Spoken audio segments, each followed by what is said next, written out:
विनय काका, ऐक की मी आज कॉलेजला नाही जात. अरे माझं मनच नाही लागणार. अरे असं नको करू, काम नको बुडू स्वप्नी. नाही नाही, ऐक ना, नाही जात मी. हे बघ, हे सामान घेऊन येतो, दीपकला घेऊन जातो. हां.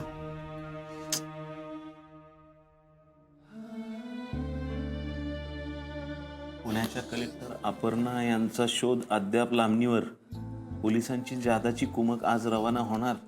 बापू नका ते वाचू. अहो जेव्हा केव्हा चांगलं कळायचं असेल ना ते आपोआप कळेल आपल्याला, तेव्हा बघू ते.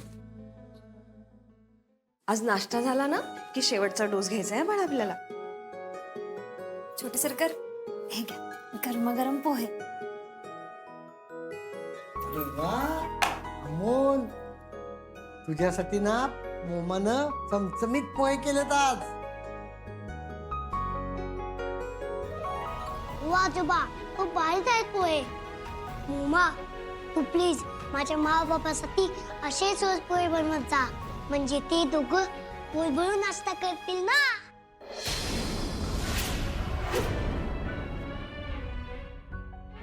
अमोल बाळा, आता हे काय नवीन? बापू, मला पण असा नाश्ता आवडेल ना. अमोल, तू ठीक आहेस ना बाळा? हो मोठी मा, मी एकदम ओके आहे. आता फक्त माझी माळ आली की तिला सगळं मला बेस्ट द्यायचंय. असे मोमाच्या आजचे पोहे आणि मोठी माने केलेलं मस्त पैकी जेवण. बरं ठीक आहे. पण अमोल बाळा, तुला आता घरात कंटाळा येत असेल ना रे. मी काय म्हणतो, आता अमोलनं शाळेत जायला हरकत नाही काय? खरंय विनायकराव, शाळेत गेला तर तो अभ्यासात मित्रमैत्रिणींमध्ये रमल. अमोल बाळा, स्कूलला जाशील ना? हो बापू, मी जातो स्कूलला. छोटे सरकार, तुम्हाला अजून काही स्वप्न नव्हतं ना पडलं? नाही मोमा, मी एकदम ओके आहे. अमोल, चला शाळेत जायचंय ना, आवरून घेऊयात आपण. दे इकडे.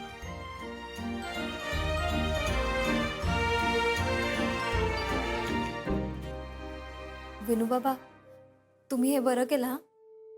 आता छोटे सरकार निदान शाळेमध्ये जाऊन त्यांच्या मित्रांमध्ये हसतील, खेळतील आणि त्यांनाही बरं वाटेल जरा. नाही, थोड्या वेळासाठी का होईना, पण इथल्या सगळ्या गोष्टी विसरेल अशी आशा करूया. हो, आणि मला वाटतं तोपर्यंत आपल्याला वंशांची काहीतरी माहिती सुद्धा कळेल. तसं झालं तर लय बरं होईल मोना. अगदी देवच पावल बघ.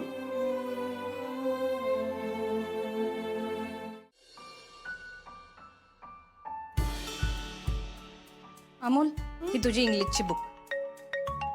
बाळा, फोन आलाय, मी आले हा लगेच. बाळोबा,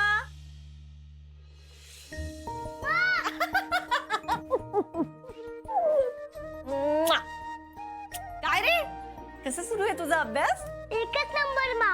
आणि हो मा, मी काल तुझ्यावर निबंध बनलेला आहे. दाखवू? हो. हे बघ मा.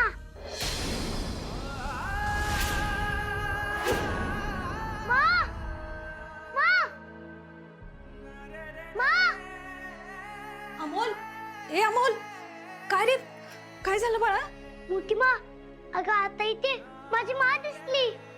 अरे काय बोलतोस तू अमोल? हे अगं खरं मोठी मा, ती इथे होती आणि तिने माझ्या डोक्यावरून हात पण फिरवला आणि काय माहिती कुठे गेली ती. बाळा, थोडं समजून घे ना. अरे तुझी मान नाहीये इथं. अगं तिने मला विचारलं की अभ्यास कसा चालू आहे आणि काय माहिती कुठे गेली. हे बघ बाळा, तुझे बाबा गेलेत की नाही मला शोधायला? तुझे बाबा मला घेऊन येतील हं? तोपर्यंत शांत राहणं बाळा. अमोल, तू ना शाळेत नको जाऊ, घरीच थांब. हं? ठीक आहे. मी आलेच.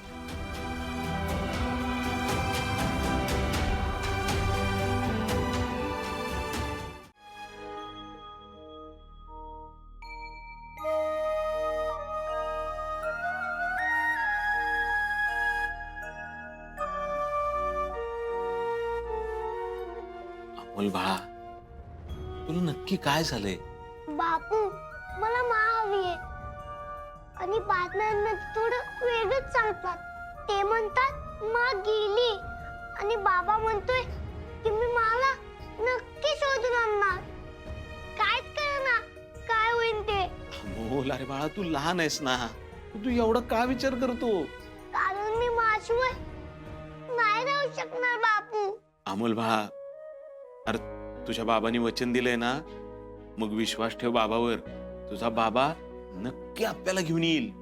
पण बापू मला भीती वाटतेय.